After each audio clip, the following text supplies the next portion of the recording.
Recording? Terrific, terrific.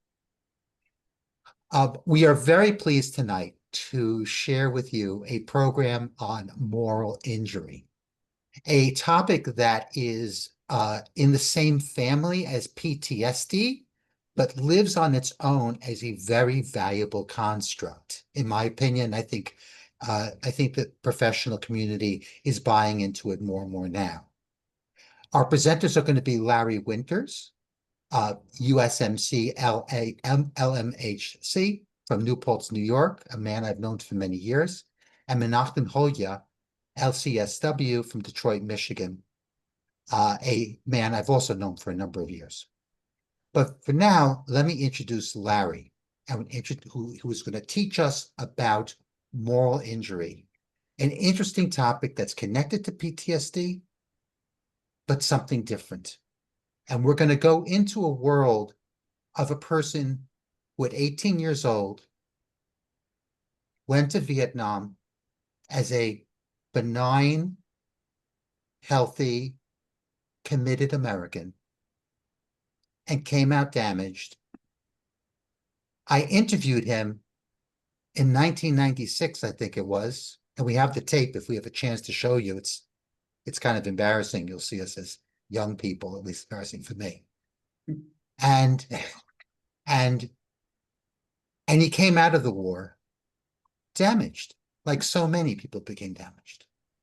And Larry became a therapist, an excellent therapist at Four Winds Hospital, a psychodramatist, and a person of tremendous empathy. And, in psychology, we call it theory of mind. He has the ability to walk into another person's mind and understand who they are and how they think. That's a huge gift as a therapist. And he had that and has that now. And now, so many years later, he's going to come back and talk to us about moral injury, which is a step forward in the whole field of treating people who are damaged, not just by war, but by divorce, by parents who haven't treated a child well, by other trusted authorities who failed a person, and then the person had no place to redress their grievance, and they had to hold it themselves. So here's the bio on Larry. I'm so excited about this presentation. And afterwards, you'll get to meet Menachem Hoja, just as exciting and just as interesting. Larry Winters is a Vietnam combat veteran, poet, playwright, psychotherapist, and nationally recognized voice on moral injury. For over 25 years, he worked as a group therapist at Four Winds Hospital in trauma recovery, both for veterans and civilians. His practice centered not only on psychological healing, but on deeper, often silenced moral wounds that many returning service members carry. What Jonathan Shea, in his great book, Achilles in Vietnam, called moral injury. Larry's essays and poems examine the rupture that occurs when duty conflicts with conscience and how healing begins not through diagnosis, but through witness, storytelling, and truth-telling. His book, The Making and Unmaking of a Marine, and his soon-to-be-published memoir, The Tug of War, which will be coming out soon, confront this threshold. Larry was also a key contributor to the veteran-civilian dialogues at Intersections International in New York City, where he facilitated conversations that bridged the silence between those who had gone to war and those who have not, creating public spaces for moral healing, deep listening, and communal accountability. It's great to have you all here. Larry, the floor is yours. Thank you, Mark. You're going to hear some of this again, because Mark and I didn't coordinate this exactly. So I'm going to say some of the same things that he just did. And first of all, I want to welcome all of you here. I much appreciate seeing many faces that I recognize, and I deeply appreciate it.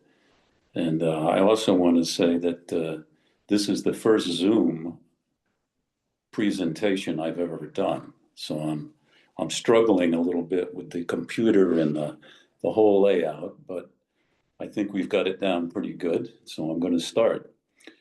Let me start first by thanking Mark for inviting me here tonight. Years ago, I returned from Vietnam for the second time after studying PTSD in the Vietnamese. Mark asked to interview me about what the war had left in me. That's simply reaching out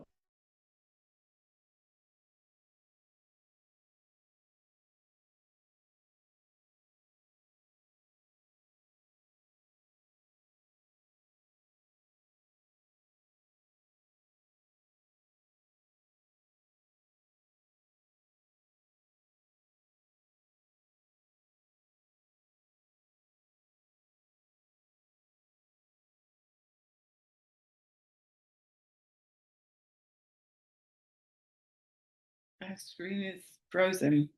Yeah, Larry, can you hear me? It looks like the screen is frozen. Let's see. Audio is frozen as well. Okay. Okay. I think that what we should do is somebody should call Larry, and maybe we can let Menachem present. Because that way we can find a way to solve this problem if possible. Is Menachem online right now? Menachem, are you there? Yeah, I'm here. I don't know what happened. Are you up to presenting if we're in that Absolutely. space? Yeah. Just let Yeah. me know when Larry's back and Okay. I will. I think that's what we do. Tara, can you get in touch with Larry and I'll introduce Menachem? Yes, I will. Okay. I want to thank the audience for flexibility. Menachem Hoja, he's a man I've known for a number of years, brilliant, capable social worker, Orthodox Jew, sincere, heartfelt soul. I really appreciate Menachem. Menachem is the grandson of 4 Holocaust survivors who taught him the importance of hope. He founded his practice Belong PC to foster healing through connection, providing clinical therapy and supervision. Menachem teaches at Touro University and consults and trains on building cultures of belonging. He is also a program analyst for Oakland Community Health Network and serves on the board of Nefesh International. He's licensed in Florida and Michigan. He lives in Detroit. And I'm going to let Menachem speak, but also given that we're having some technical issues, this would be an ideal time if you're identifying with this idea of moral injury, of being put in a place where you are doing or experiencing something that is just wrong, deeply and hurtful, and that the person that may have put you in that place or authority to put that in place says let you down, and there's no place to address your grievance, and so you're stuck with the anger and the hurt that you weren't protected. I think this is something that we in the audience can relate to, and I'd be very happy for people to ask questions and maybe even give examples of what they believe moral injury is in the lives that they've seen. That being said, it's all yours, Menachem. Thank you, Mark. And some of the things that Mark just said about me are true. I wouldn't. I'm very grateful to have the opportunity to be here tonight with Larry and to hear Larry's story and to share a little bit of the research on moral injury. And my journey with moral injury, I'll talk about how how I became interested in moral injury specifically, but if I really want to trace it back, it really starts at a presentation I went to a number of years ago at a conference that Mark Benchik did, and really learning about Mark's incredibly important work and groundbreaking work in the area of divorce and understanding the experiences of the emotional experiences of children and adults going through divorce and paying attention to the trauma that is imposed through that process really inspired me to get involved in that work. And it's something that I've been doing. And then a few years ago, I was at another conference. It was actually during COVID, so it was a Zoom conference.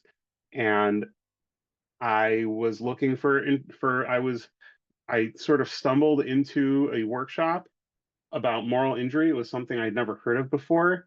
And as the presenter talked about it, and they were talking about it specifically in the context of veterans, of military veterans, as they started talking about it, I recognized many of the things they were talking about as being true about the people that I work with who are recovering from divorce trauma.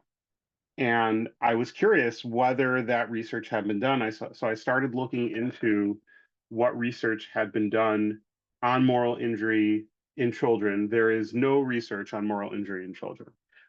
What research had been done on moral injury in populations other than military veterans? And that was a very limited amount.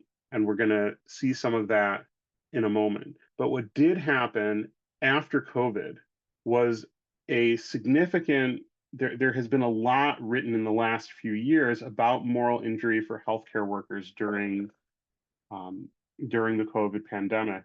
And that has really opened that up to start to think about how it applies in contexts outside of military veterans. Mark, do we have Larry back? Oh, you're muted.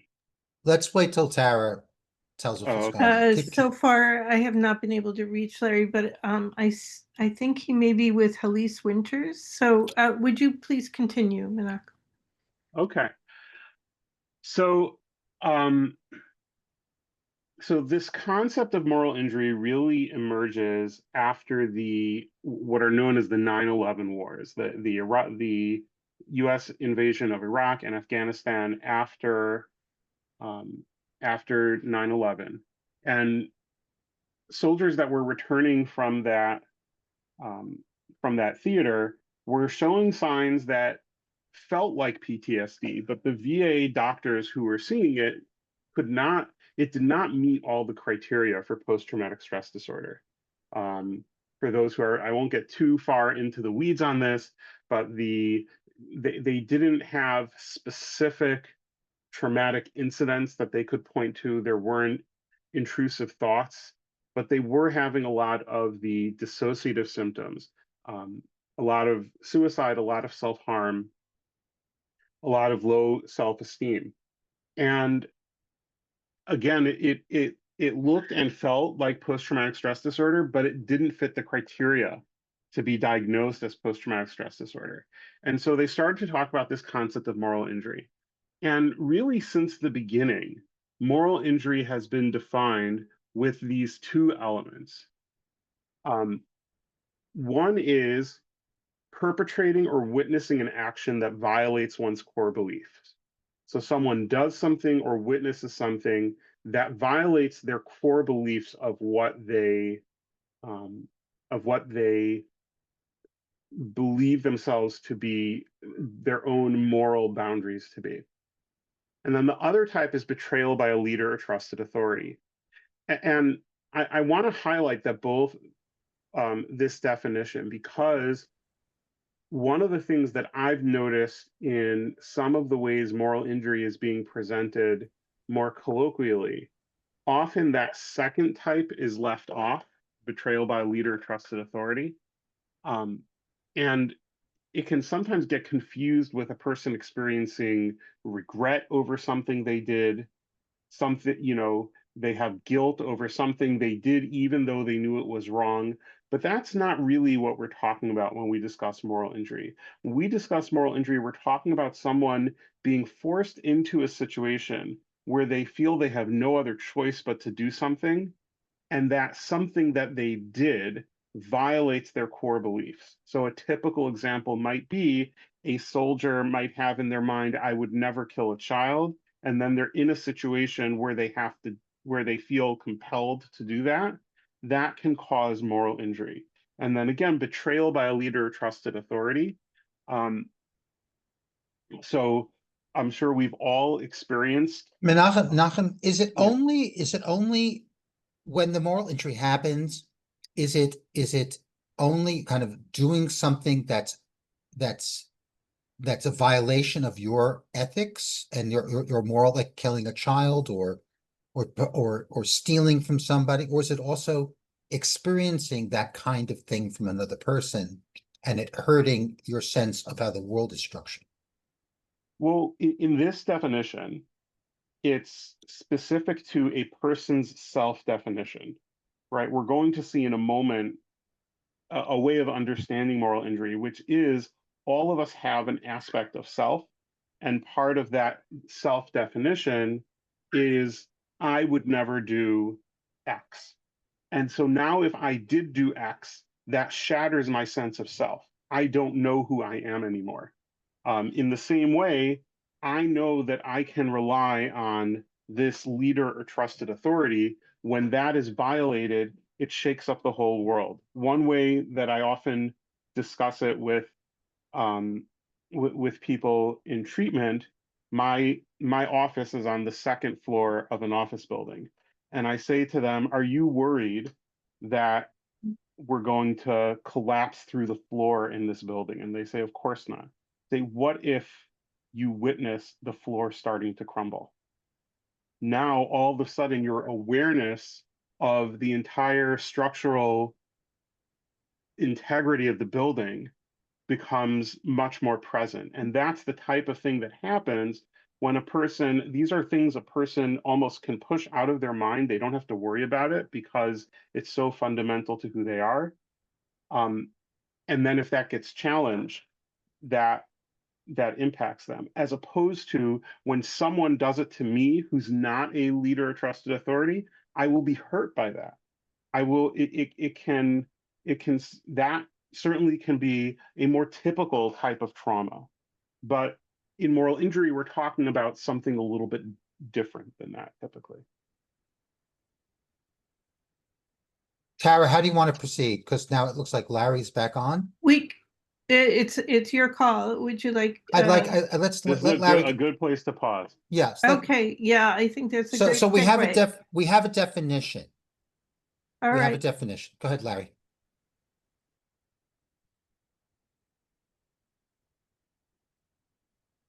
let me unmute you.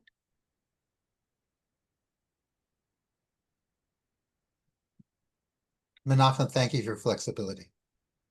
Appreciate it.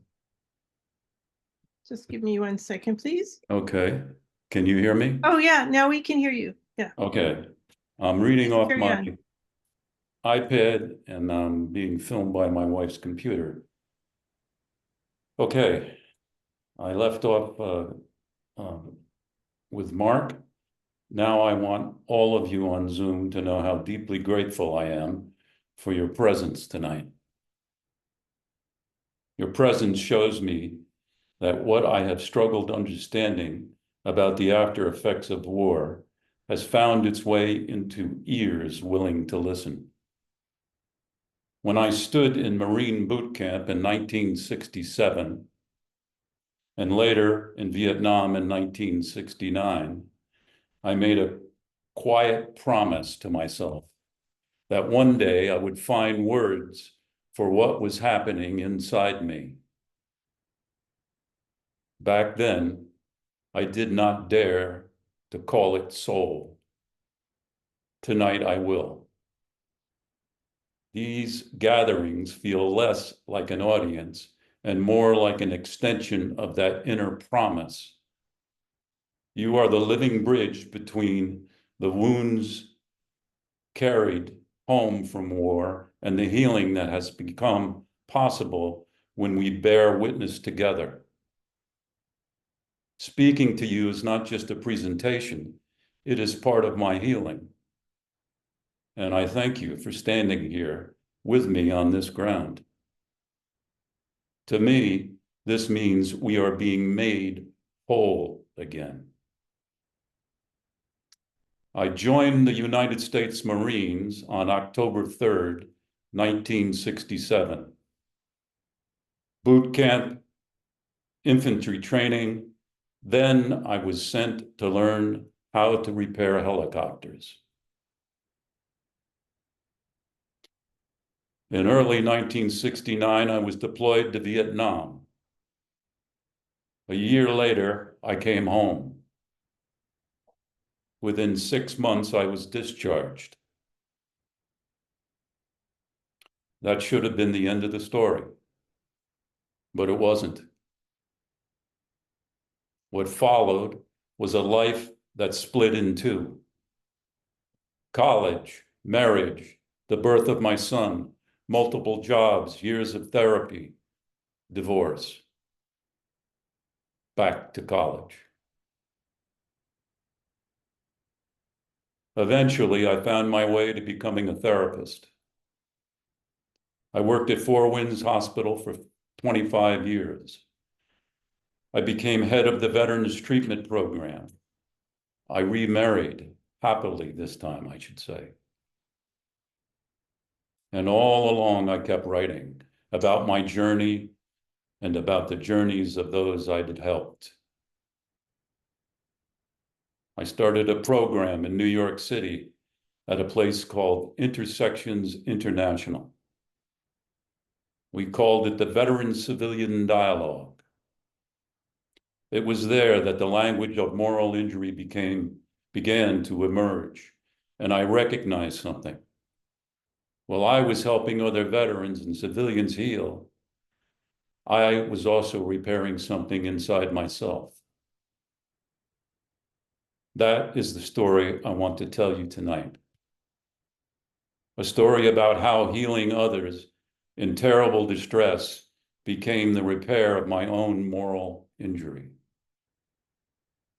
A story about how one man's return from war and all the broken pieces that came with it was stitched back together, not by medals or parades, but by listening, by presence, and by the act of helping.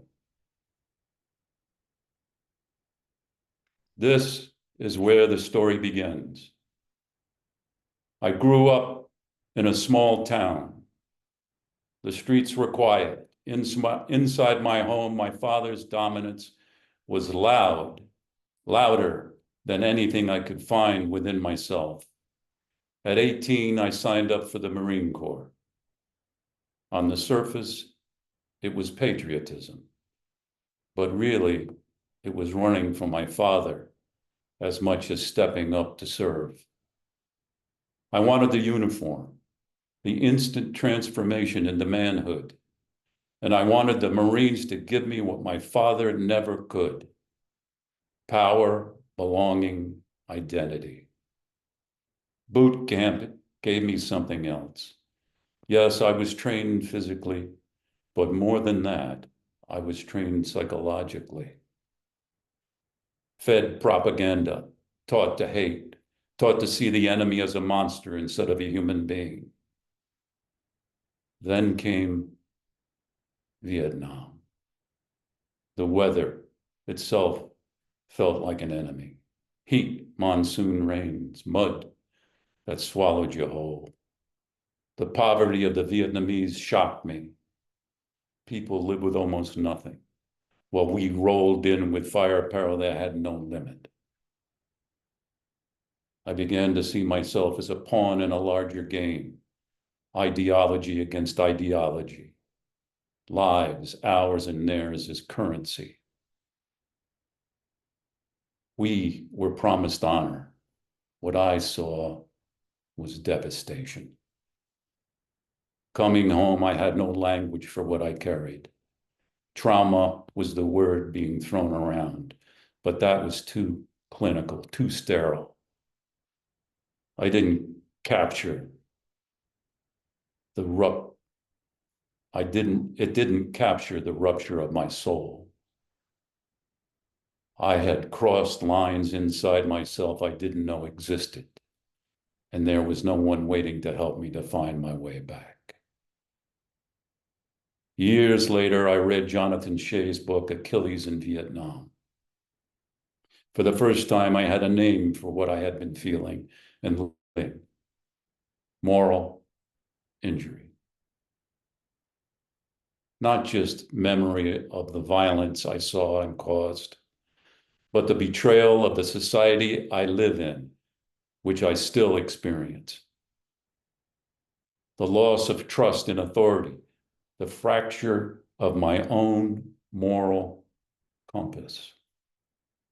The name given by Shea made all this matter. I gave shape to the shadows I'd been living with, but moral injury is larger than one man's story. It names what happens when veterans return unseen, unanchored. It often gets diagnosed as PTSD. The DSM fits the suffering of PTSD into the narrow mouth of a pill bottle. Moral injury names the wound made when society refuses to face its soldiers that they sent to kill and then abandons them when they return home. PTSD isolates the veteran as a patient.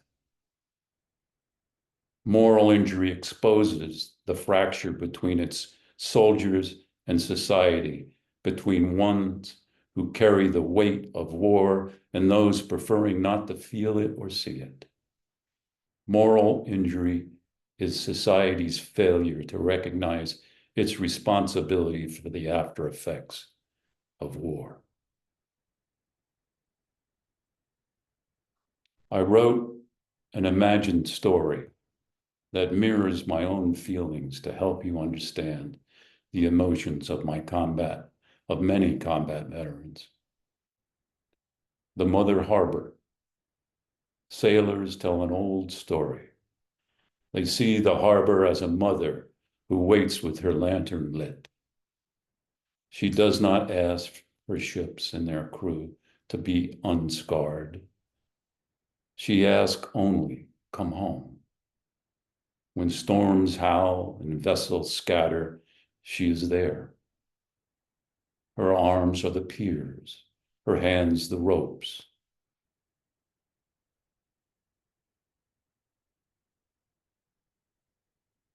Her breath the tide.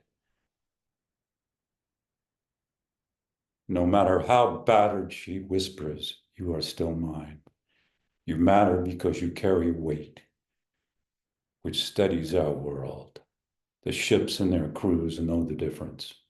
To be pitied as wreckage is to be abandoned to the waves. To be welcomed as if you matter is to be drawn again into the circle, where salt water turns back into story and scars become proof of passage.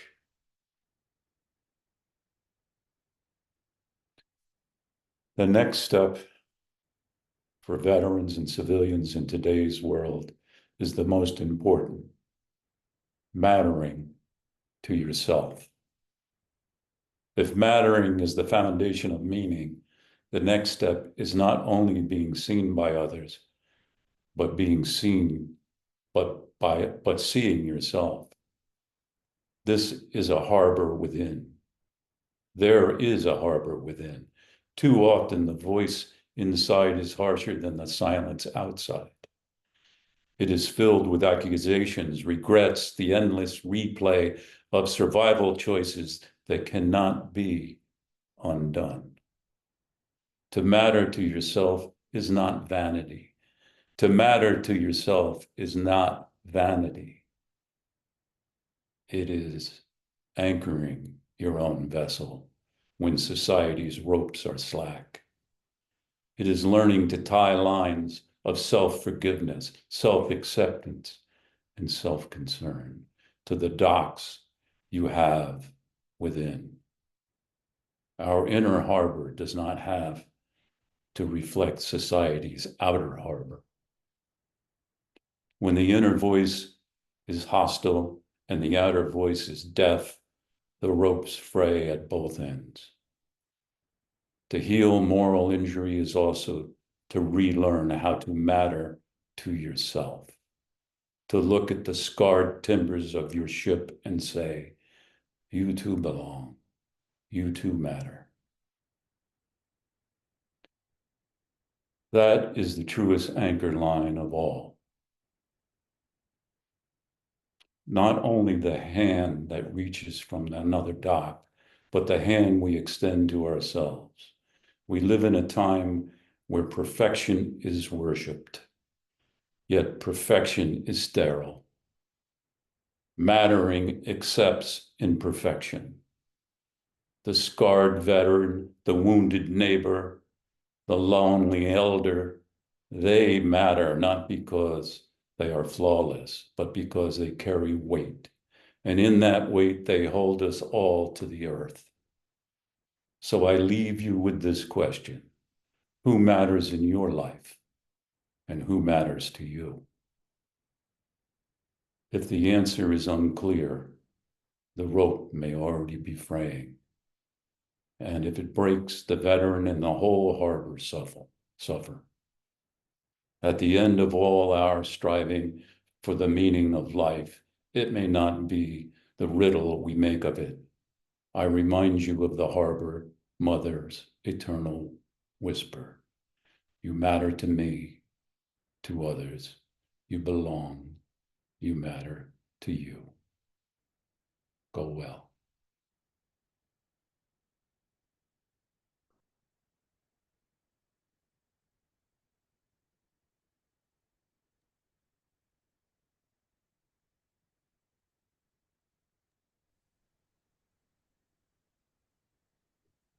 Feel like we just heard a kind of an epic poem. Could be Ovid, it's Larry Winters, but like we brought back Ovid after 2,000 years. Thank you. You're welcome. I'm so glad that you were able to get back on and read. It was so beautiful, Larry. Thank you. Thank you. If anybody has comments, please do share them with us.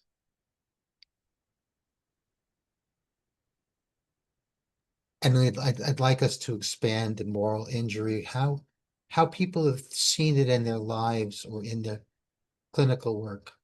Someone's thinking about childhood. Well, what happens if you have a narcissistic, abusive father and you survive by being the good girl at the expense of your sister? You know that you're crushing her. You know. And you know you're surviving because daddy's happy with you because you're a good girl. And she'll never recover. I'll have to ask Menachem whether that's moral injury down the road, but to me, that's moral injury. You know you're crushing your sister because you're the golden child. You know she's the scapegoat, which she will have trouble recovering from. And your mother didn't protect you from this awful father. I think that's moral injury. Menachem, is that moral injury? Yes, absolutely. I think so. We're gonna talk about that, about how very often when we're treating trauma, we notice the event trauma, right? This thing happened, and we use exposure, EMDR, or any of those therapies to treat that event, the intrusive thoughts of that event.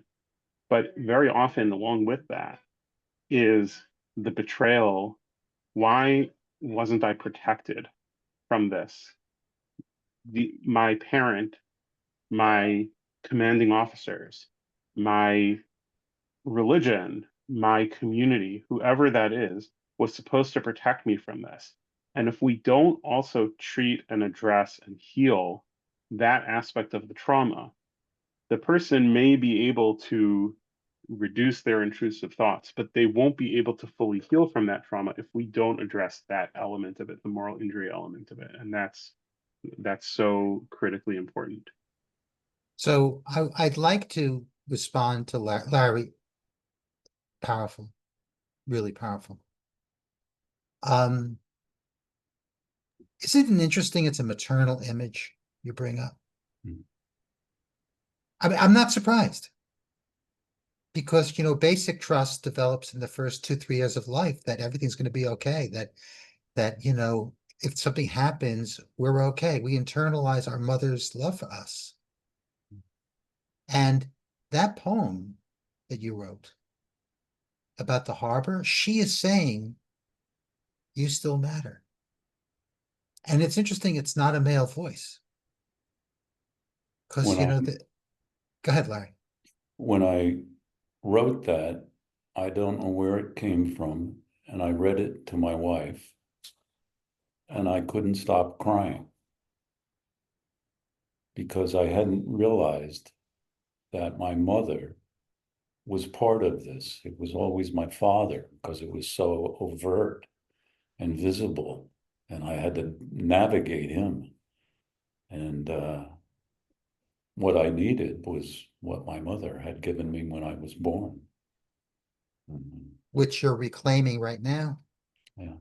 And so that's where it came from, because even when I read it now, I felt emotionally connected to that.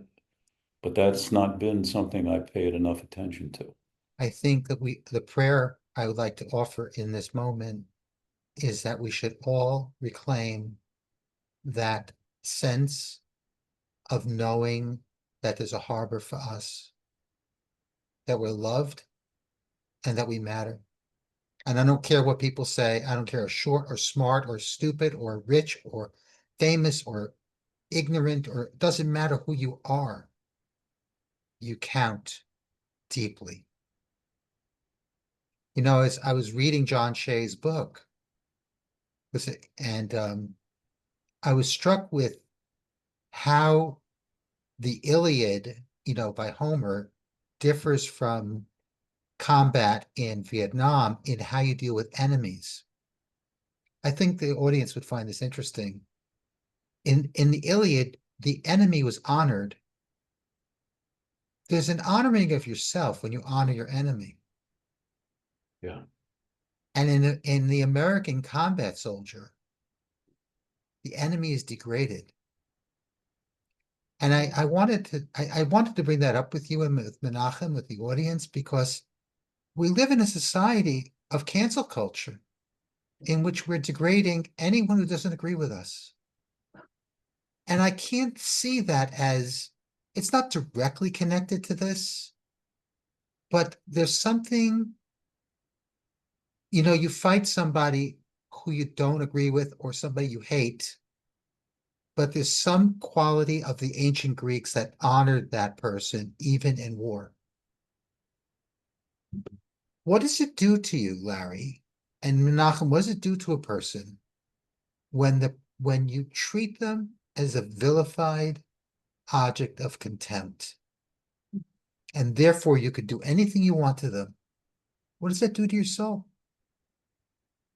There's a book that Sam Keane wrote called The Faces of the Enemy. And it is about the posters and the propaganda that was printed over many different wars, which all made the enemy the absolute evil. And the enemy raped all the women. The enemy did everything that we're frightened of. And all of this was designed to get us to hate and kill the enemy. And that book had a lot of influence on me because it was so true. And it also perpetrated the entire, not the military necessarily, but the entire culture. These posters were up all over the place. And if they don't do this, the enlistment rate goes down. If they talk about what we're talking about and if the military owns what's really going on here, they're not going to get a lot of recruits coming in, if anybody understands this. So that's why, Menahem, I think that these generals are frightened to tell the truth, because who's going to sign up? And I think what is also used is the oaths, "So help me God," as at the end of every one of these oaths that you take. And if you don't follow the oath, you can be killed. If you desert, you can be killed after you've taken the oath. In God we trust.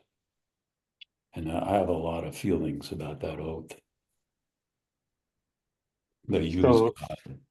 Menachem, go ahead. yeah, so Larry was referencing before this began, we were having a little bit of a discussion amongst ourselves, and I was sharing something that was notable to me um, about how the U.S. military leadership, in noticing the impact of moral injury, had made certain changes. And one of those, that General Stanley McChrystal, who commanded special forces, one of the changes that he implemented in the preparation for missions is that in any military mission, they go over what to expect. We're going to go to this place at this time. We're going to do this. We're going to do that. We're going to do the other thing. What they added to the process was, after doing that, they would then do the same thing, but from different perspectives. We're going to go over what the attack is going to look like from the perspective of our target. We're going to go over the event from the perspective of bystanders, and creating that cognitive flexibility and that multi-dimensional view of the event was implemented to build resilience and decrease the amount of moral injury, because it gives the individuals a more a more complete perspective on what it is they're engaging in. And I think that speaks to what Mark and Larry were talking about, where dehumanizing the enemy certainly can increase recruitment, but it's not the only way to increase Right, recruitment. And right. and in fact, one of the other things that's really interesting to me in some of the research is, historically, some of the first documentation that we have of moral injury, although it's not called moral injury, is documentation from the Nazi Einsatzgruppen in World War II. As the Nazis invaded Russia, there were units that went behind. Before there was the implementation of the gas chambers, there were units who would go behind the invading forces and would go into towns and kill entire villages. They killed 2 million people in a very short amount of time, just a few months. And the Nazi military records record that the soldiers involved in this, who they were Nazi soldiers, they had no love for the people they were killing. And yet they were experiencing high rates of what we would call mental illness and speculate moral injury. Initially, the Nazi command sent more alcohol to the front to try and address this. They were seeing high rates of suicide. They were seeing people experiencing psychosis after these events. And it speaks to that even when we dehumanize the enemy, it doesn't change the impact on myself of engaging in this behavior. Yes. which is really what the moral injury is. So and I just want to finish with one other thing that came to mind as you were describing it, which is I was thinking about my friendship with Mark.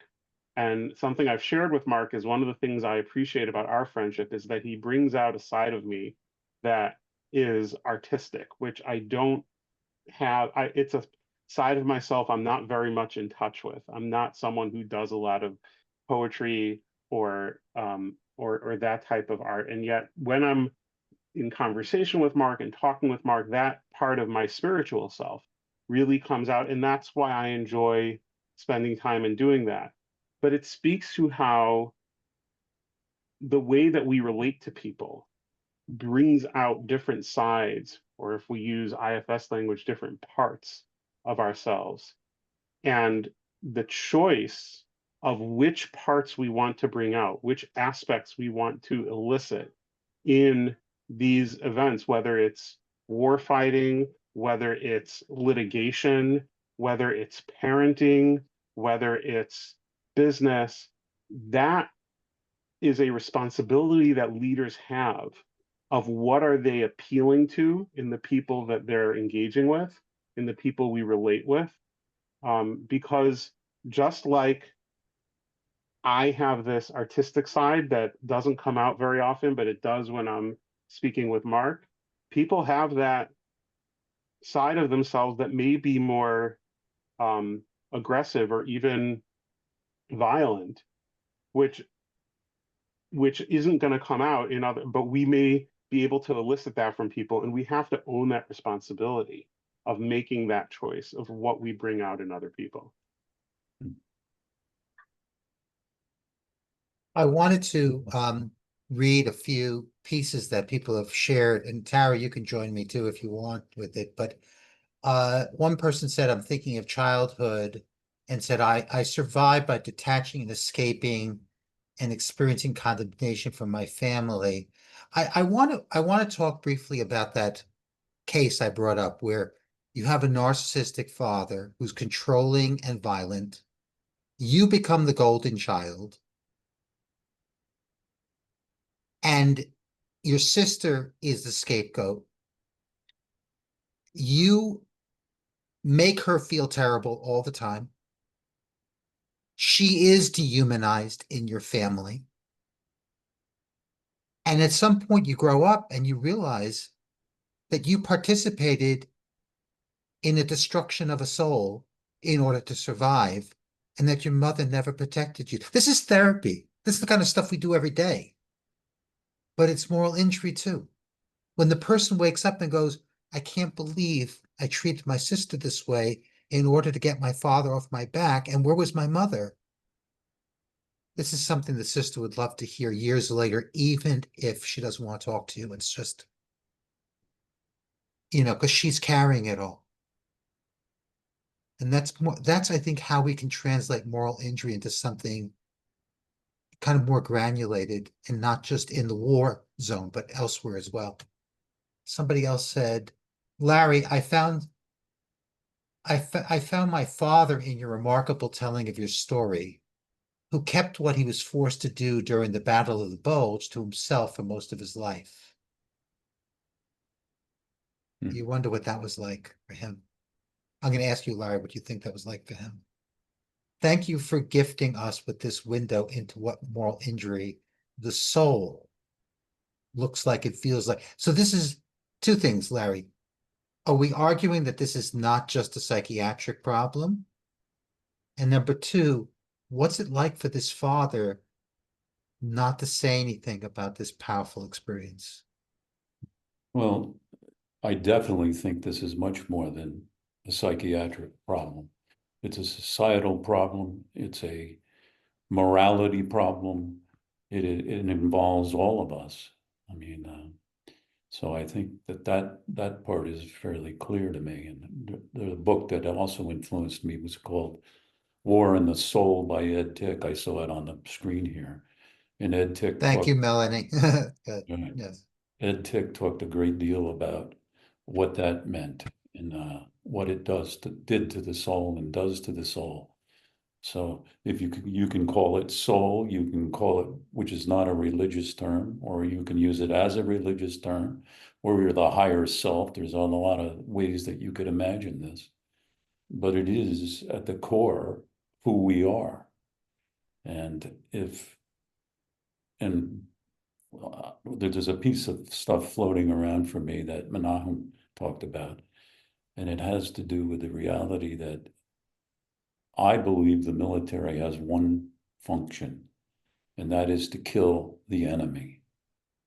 That is the goal. That's what I learned. That's what I saw. That's what I know. And if you can't kill the enemy, then someone next to you is going to get killed. And they have a way of making you understand this at a deep level.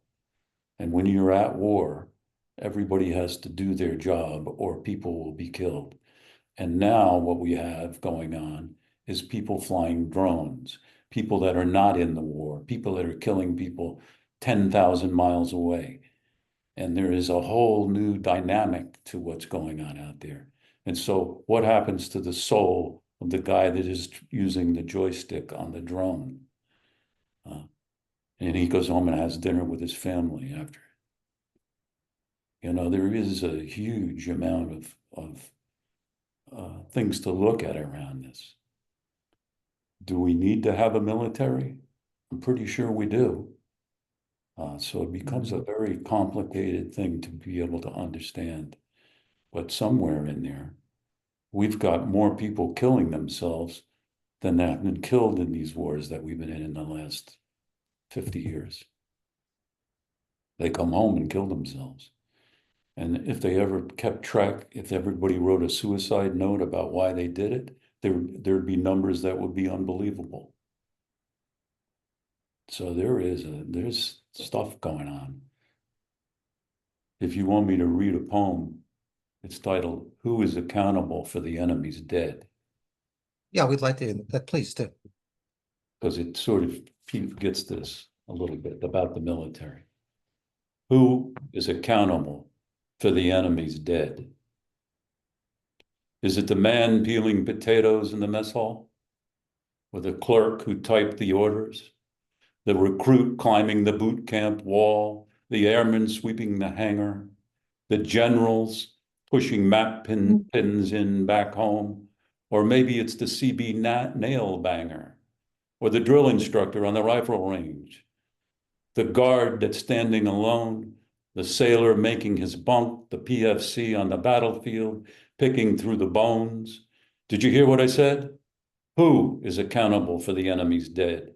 Is it the recruiter at the school, the GI who's out getting drunk, the Humvee mechanic who's reaching for a tool, the grunt who pulled the trigger? I mean, just who is accountable for the enemy's dead? Could it be the young couple who have paid their taxes, the housewife food shopping, the secretary sending faxes, the college kid who's out bar hopping? Maybe it's Wall Street's white-nosed money takers, the CEOs whose heads rest on pillows of crank. Maybe it's the new car maker or the man at the race who's firing a blank, or the congressmen and senators whose children hold no rank. Hey, don't run away. This has taken me a long time to say. Stop holding your hands over your ears. I want to hear who is responsible for every one of the enemy's dead. So, you know, what's interesting, I was reading Shay's book and he was talking about God, and you bring up God a lot, about your loss of faith. And now maybe we'll do the clip in a second with Tara, but it's many people coming out of Vietnam lost a sense of God in their lives. And they were never, and the God that they were taught about was that if you lose God, there's no other organizing principle that can help you live a good life. And so moral injury also is a disorganization, because this poem may not be you right now, but this poem is about a disorganization of a sense that the world is fair, that the world makes sense, Yeah, and that I I should act accordingly. Because if you have a sense that the world doesn't make sense, it opens up cracks for some of the things we see in this world that we don't want in this world. The world must make sense for people to act like the world makes sense. And that's why moral injury, forgive me for raising my voice, but that's why moral injury, that's why we're doing this. That's why it's so important. Deidre says, Larry, I cannot put words to how impacted I am by your words. It is rare to encounter a truth teller of such depth and integrity. These words are pale next to what is in my heart, having encountered you and your words and your truth, and the truth in this forum. Deep thanks, deep thanks.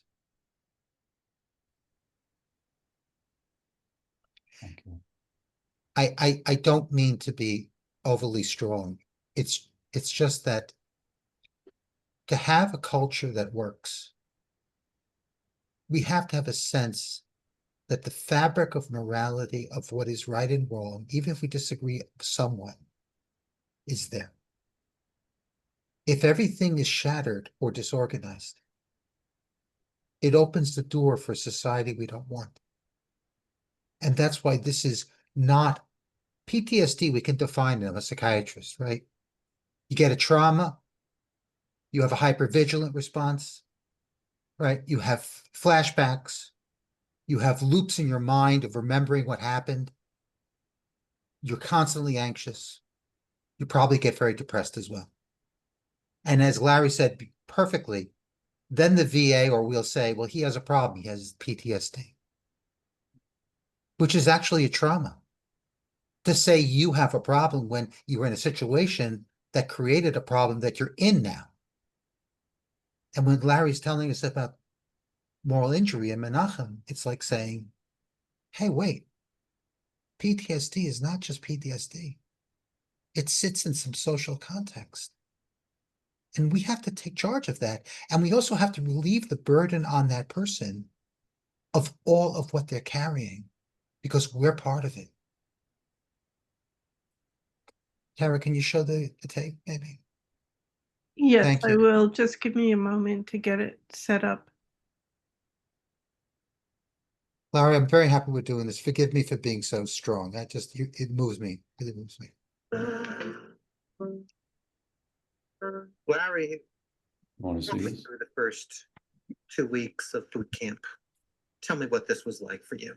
The first, probably the way I'd like to do that is at least to describe a couple of images that are indelibly in my mind, of course. And that is, I mentioned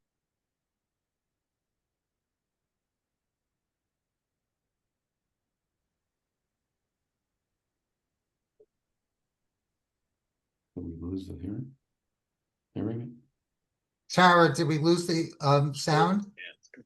Get in line. I'm Get 'em. sorry. Let me try that again. Sorry. journal reading, a couple of images that are indelibly in my mind. And that is, I mentioned the yellow footprints in the first journal reading. And those yellow footprints were painted on the macadam in order for the men coming off the bus to stand in formation. Mhm. Obviously, none of these men had ever stood in formation before, so this was a marker square to stand. Get in line. Get in line. So I stepped off that bus, and the first thing that happened was this man, this large man, stuck his face in my face and started screaming orders at me, with the spittle coming out of his mouth into my face, barking these orders at me to do different things, to move, to stand someplace. And how did that make you feel? It scared me to death. I had no idea. It was like stepping out of this bus into another world, onto another planet, into something that didn't make any sense to me. I was totally scared and confused. And what did you imagine he would do to you? I had no idea. I thought that this man might step on me, because the next image that comes to mind is when we were in a barracks. There was a man next to me, and this DI was doing the same thing. DI is for drill instructor. He was doing the same barking thing, this man, and he just passed out. The recruit passed out and fell on the floor like a log falling. He was terrified. He just fainted. Absolutely, just boom, Just passed a out. kid out. And after he passed out, he started to vomit upon himself. And I was terrified that this guy had died. He had a heart attack. He was in distress. I wanted to go rescue him. I wanted to do something. the DI reaches over and kicks him, shakes him awake, stands him up on his feet, and tells him his breath stinks and makes him drink a bottle of shaving lotion. And my mind is just reeling from this event. I can't understand what the hell is this about. But it's that kind of beginning to scare and confuse that happened for the first several weeks of training. There must be a mind behind this. What are they attempting to do by humiliating this man in this way? You all in this way.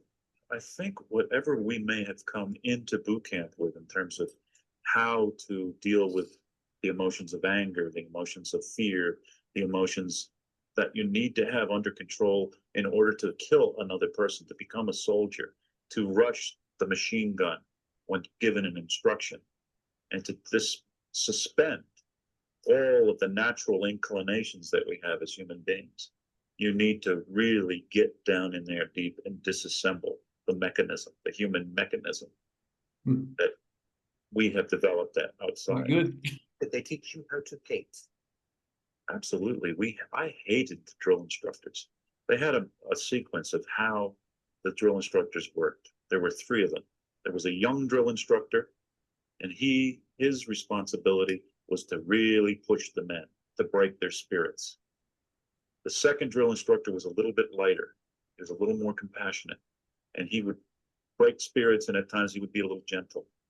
And then there was the older drill instructor, and his function was simply to be a nice guy. Dad, kind of a dad. He says, I'm going to be your dad, your mom, your girlfriend. I'm going to be all of those wrapped into it. Because there's nobody else who's going to watch out for you. And he would talk about war stories, and he would begin to prepare us for the war. And then at some point during this training, he would turn into the devil. It just turned on you.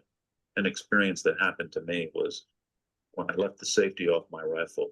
He asked me to stick my thumb into the chamber, and the bolt was driven home, the firing pin pulled, and I walked around with that weapon hanging from my thumb. And that broke me down. Broke you down. I was weeping. Larry, Now, so Ah. tell us about Tara, go ahead. Did you want to say something, Tara? Okay, Larry, yeah, after seeing that video, what do you think has changed for you since then? well,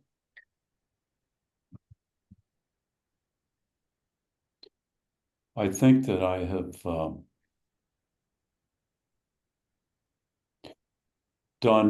been able to do what I said at the end of the piece that I read, which was to begin to create a place within me that cares for me, that attempts to love myself. And I think in the way I'm understanding the world today is if I cannot love myself, it's very difficult to love anyone else. And it's been hard to push all of the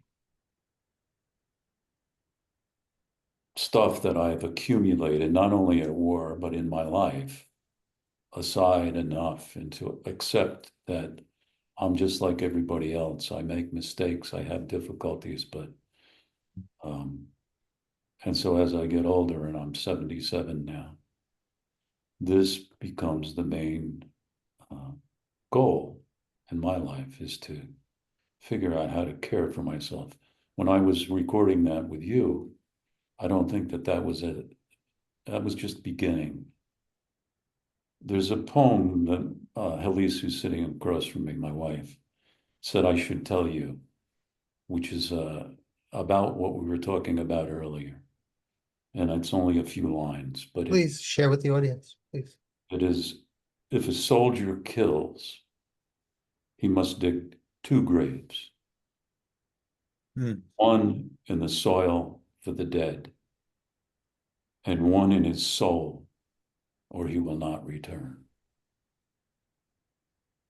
And I believe that's in the book I'm writing, that is in the book that I'm writing, it's in the beginning. And I believe this is as condensed as I can make it. How do we heal from moral injury? And I'm going to ask Menachem to really dig into the weeds there for us. How do you heal when, you know, your moral universe has been shattered and you feel unmoored and there's nobody to trust? You know, I think about the Yeats poem, The Second Coming. You know, it's you just can't trust anybody. How do you heal and become a full person with the harbor safely back inside you where it needs, which is the birthright of all of us, is that harbor should be within all of us, every single one of us. So how do we move towards that? Because that's the goal and the gold.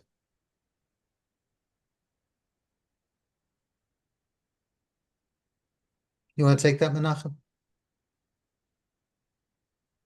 Sure. So I'm gonna share my screen here again.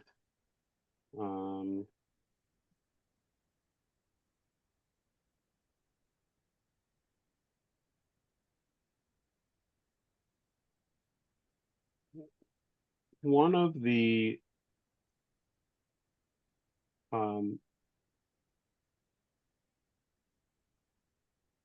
sorry, let me. Okay. There's a concept from Alfred Adler, who's one of the early psychologists, that I think is very helpful for me in understanding moral injury. And one of the things I think that's important about moral injury, and Larry talked about it before, is it's not yet a diagnosis. And that's actually something that comes up sometimes in the research as a criticism, that we don't have clean definitions for it, which really makes it difficult to research. And to me, that's actually one of the things that's important about moral injury, that it's not a diagnosis that needs to be treated. It's an element of a lot of other diagnoses that has to be part of the treatment for PTSD and depression and anxiety and so many other things. It's more of a concept than a diagnosis. And so in understanding it as a concept, this idea from Alfred Adler really, I think, speaks to what we're talking about. And Alfred Adler talked about in every person's sense of self, in every person's understanding of who I am. And that again goes back to what Larry was saying about the I matter. Who is I? Who is that? How do we understand that? And so one aspect of that is community.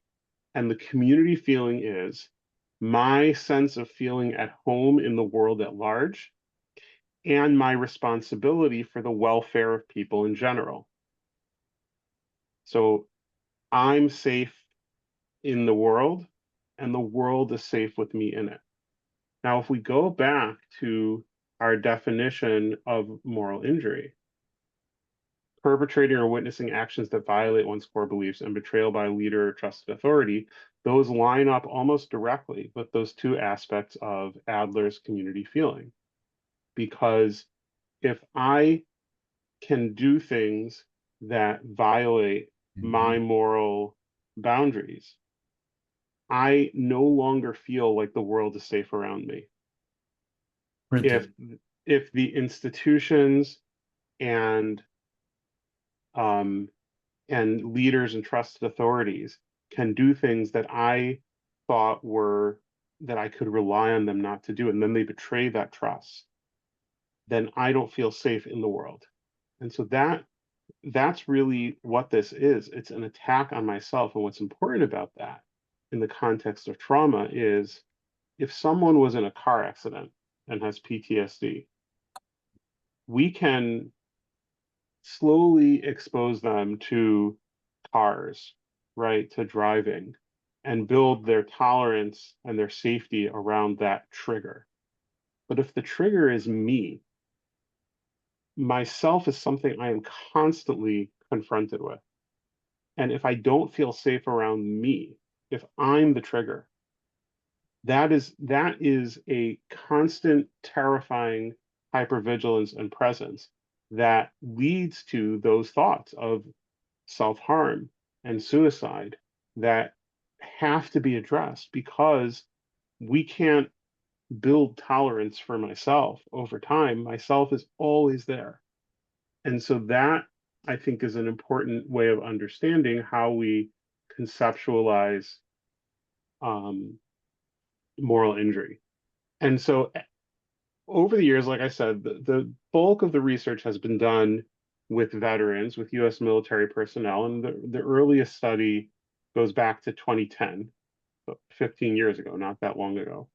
And then over time, there were studies with police officers, healthcare providers, military veterans in other countries, educators, Vietnam veterans. And then there was a fascinating study done in 2017 where they looked at parents who had their children removed by protective services and looked at their distress indicators, and also looked at the workers who went into the home and removed those children and looked at their distress indicators. And when they looked at those two sets of data, they were not able to distinguish between the two. And that really speaks to both sides of that moral injury. The moral injury of someone losing their child, which they could experience as betrayal by a trusted authority. They may also, the behavior that led up to that may be experienced by those individuals as violating their own moral beliefs, their own values. And in the same way, for the social workers going in and removing children from the home, they went into that field because they care about children, because they want children to be safe. Doing that work and imposing distress on these children, which presumably they felt was justified and necessary, and yet they are confronted with how harmful and how stressful that is for those children. That also has an impact. And so, like all trauma, it's not about avoidance. It's not about avoiding those situations, but it's about how do we better support. If we know that people experience this, how do we support them? And so I've started to think about what are some other populations that may be experiencing this moral injury. One that I think, and we talked about this, survivors and witnesses of sexual abuse. I've seen situations where there was sexual abuse in institutions, and the people who were, the children who were directly victimized received treatment, and over time showed better signs of recovery than their friends who didn't experience the direct trauma of the abuse, but they experienced the moral injury of seeing their friends go through this and not being protected by the institution. And since they didn't get that treatment because they weren't the quote unquote victims, their distress, their trauma often persists beyond that of the victims themselves.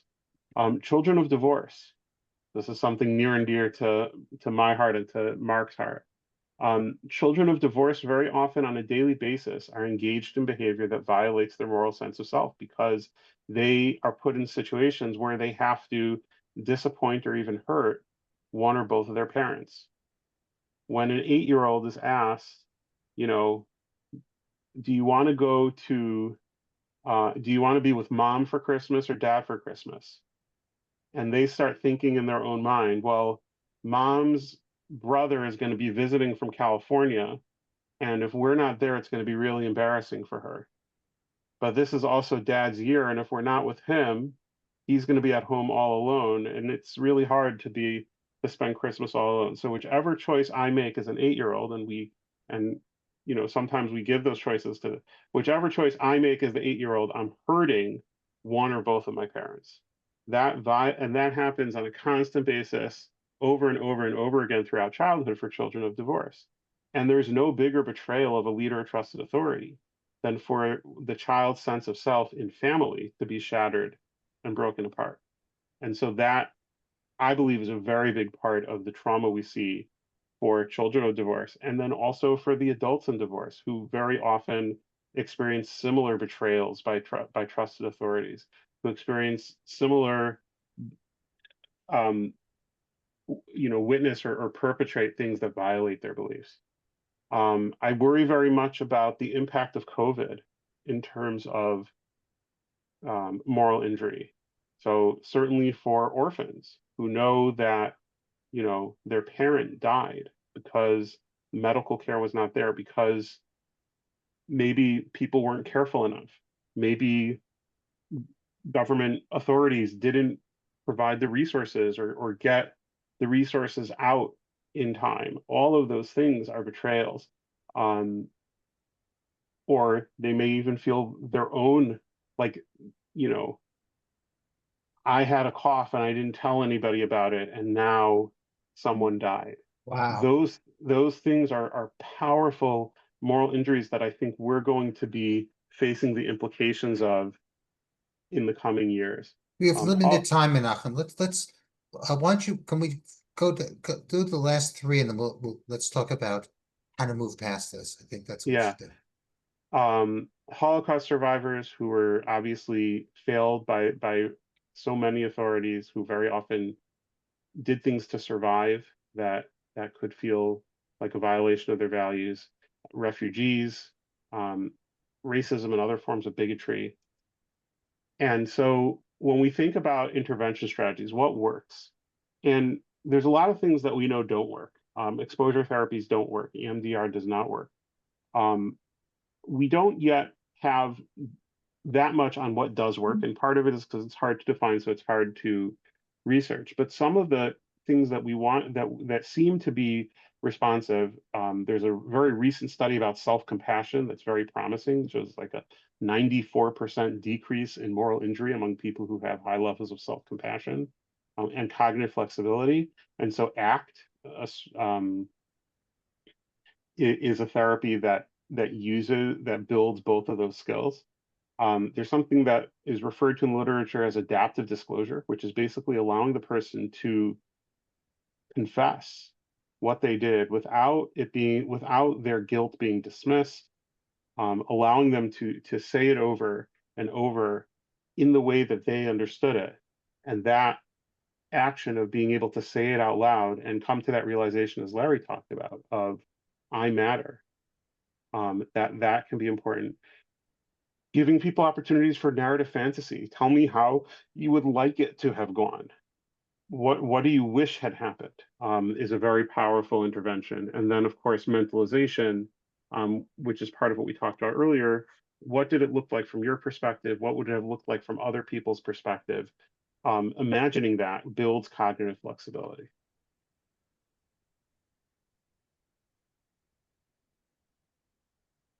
You know, I was reading a article on military psychology in preparation for tonight, and these are Dutch researchers, and they said that that some of this is really about recovering lost innocence, which I really like, because it goes back to the harbor and telling our stories. We're storytellers, like Larry, Menachem, you know. So many people in the audience are storytellers. I know people, you know, storytellers. You tell a story. There's something about sharing and bridging from your heart to another that somehow breaks through the toxicity. So I love the idea of lost innocence. And they also talked about new rituals of symbolic cleansing or methodologies of confessing. But I think simply us opening up to the idea that we've been betrayed, that I did something that I can't stand inside myself. There's no place to go, and I'm not alone. And we could do much better. I think this is the direction. Joshua Rubin says, thank you for sharing brilliant insights and deep personal experiences that have been so informative and inspiring on such a challenging and sadly pervasive topic. So, Menachem and Larry, what is without being like Pollyannish American, what's the positive takeaway? Because this is humanity. We're part of humanity. This is nothing new. To be betrayed. The prophets from ancient Israel felt betrayed, right? Like Jeremiah and Micha, they felt betrayed. Jesus felt betrayed. I don't know if Buddha felt betrayed. I'm not familiar enough with so this is our humanity. What's the positive takeaway for us going forward? Let's start with Menachem and then go to Larry. I think it really speaks to the connection we have and the impact we have on those around us, and recognizing that. And it's not about avoiding, again, like all trauma, it's not about avoiding moral injury, although that would be wonderful too. But it's about building that self-compassion, that self-kindness, going to what Larry talked about I matter and I'm enough, building that up in ourselves and building that up in those around us, to give them that ability that when they do experience moral injury, they're able to recover from it, because those are the tools that are necessary. And I think societally, we need to emphasize that connection that we have, that impact we have on each other, to build each other up and to support each other. And especially to recognize when we as a society, we outsource our safety to our soldiers and our police officers and our child protective services workers and our doctors and our nurses, and those people are particularly vulnerable to this moral injury. We need to make sure we give them, just like we give them the weapons to carry out those things, we need to give them the protection, which in this case is that self-compassion and that connection and that value that's so important. Joanne asks EMDR. Any quick thoughts about that? So, and someone asked about somatic experiencing. I haven't seen any research on somatic experiencing with moral injury. The research on EMDR with moral injury does not show that it is effective in treating moral injury. We could get into why that might be, but that's a longer conversation. Is there, and then we'll go to Larry. And is there a place for inviting leaders, parents, and we make mistakes and we change. What was the name of what was the name of the Secretary of State during the time of the Vietnam War? Larry, do you remember his name? McNamara. McNamara. Didn't he write a book Secretary of later Defense. on where he Defense. really did a The little mea Fog of culpa? War. There's a film called The Fog of War, I believe. Yeah, so isn't maybe another message also is that, you don't double down. Like this doubling down stuff, this is not part of human Well, health. and that really gets to the cognitive flexibility, right? The ability to hold conflicting ideas in our minds, that these are bad, that it's not either necessary or bad. It can be necessary and bad. And you could be a good person who did something that's bad because it was necessary. And if somebody also comes forward and says, I really did this to you. Yeah. It doesn't change everything, but it is something that can happen. Larry, what are your final thoughts about healing? What's the good that we take from this, aside from just acknowledging to people that they're not alone? Although that's a lot there right there.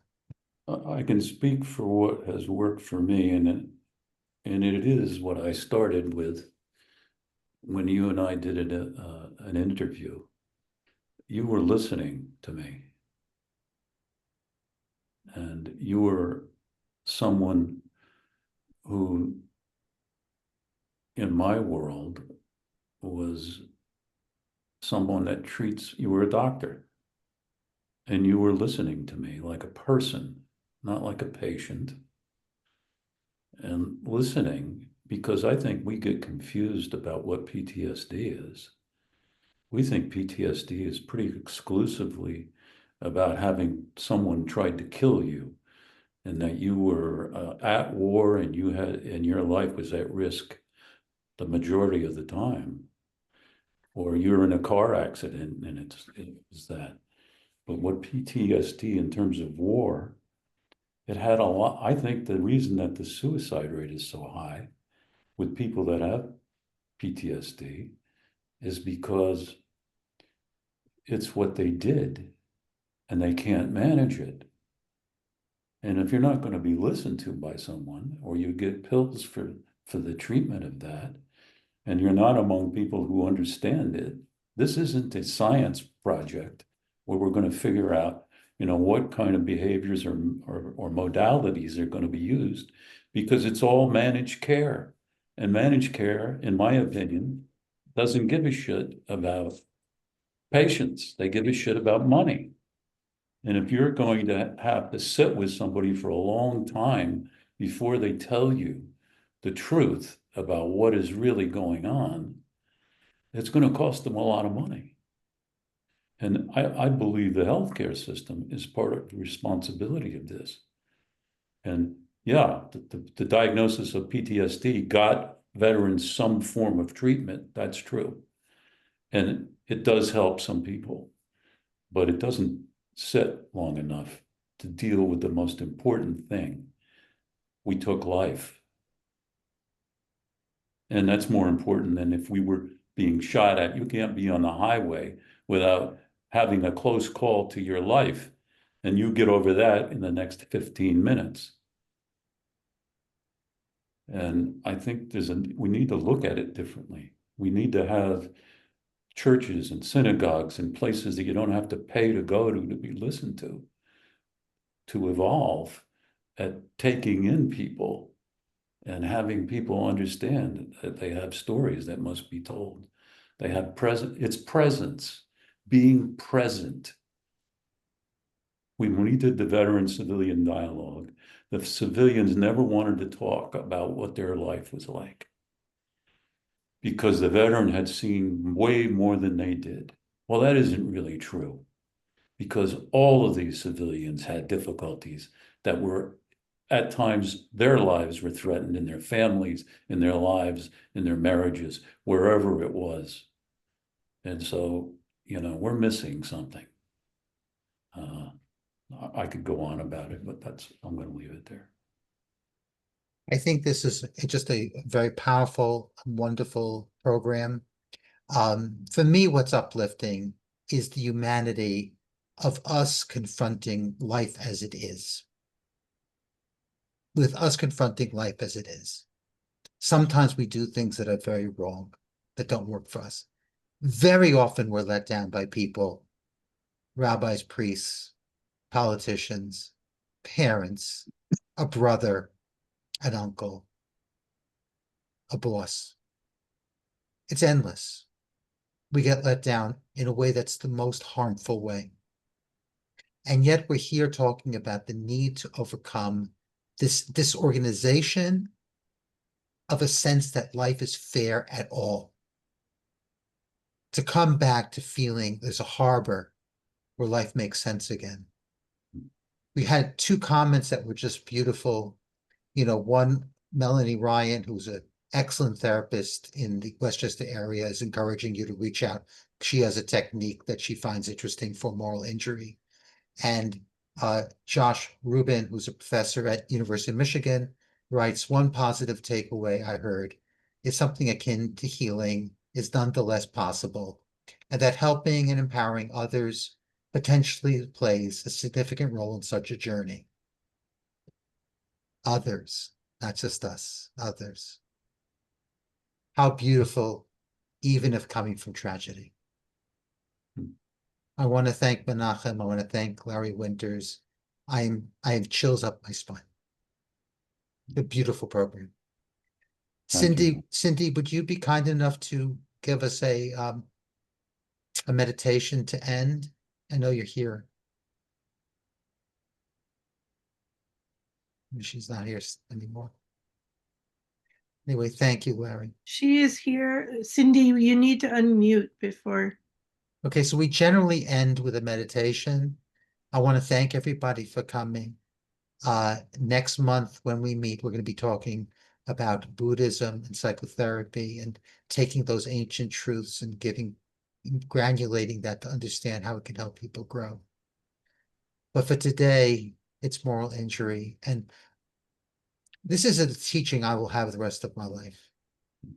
And, I think about anybody I may have injured by accident or on purpose that I need to undo.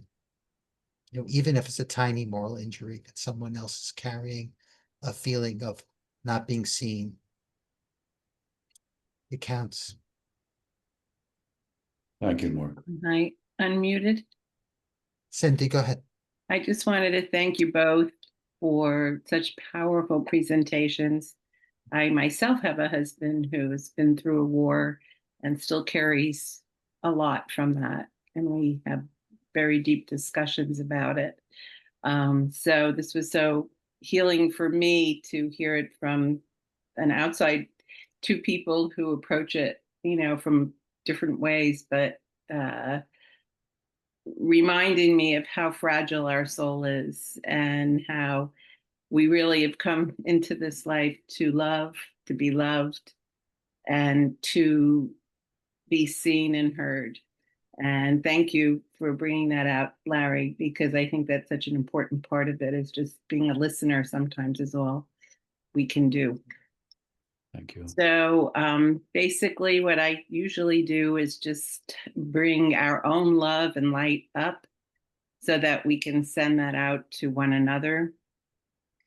We're so need now, and I know there's so much going on in the world that has kind of put us in that same place that we're discussing tonight. So we could just send that light and love to that side of us that feels hurt by what we're not getting from who we're trusting. That would be great.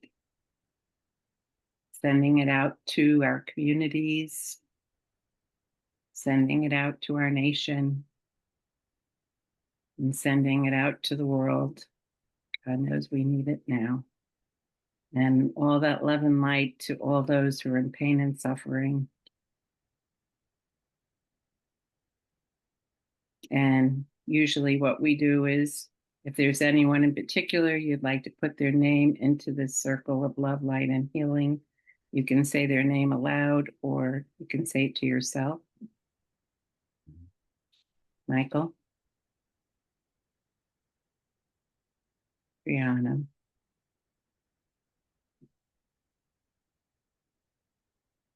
Ruth?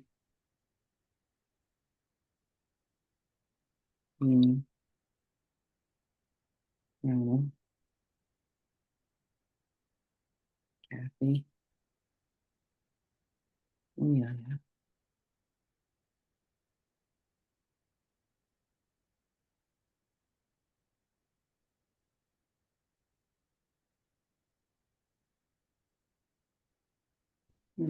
Thank you so much to our guests and Mark and Tara. You guys are wonderful. I love that all of this is still carried on. I miss you very much. Love and light to all of you. Thank you. Good night. Good Thank night. you, See you next everyone. month. Thank you. Thank you all for coming. So meaningful. Thank you so much. Thank you.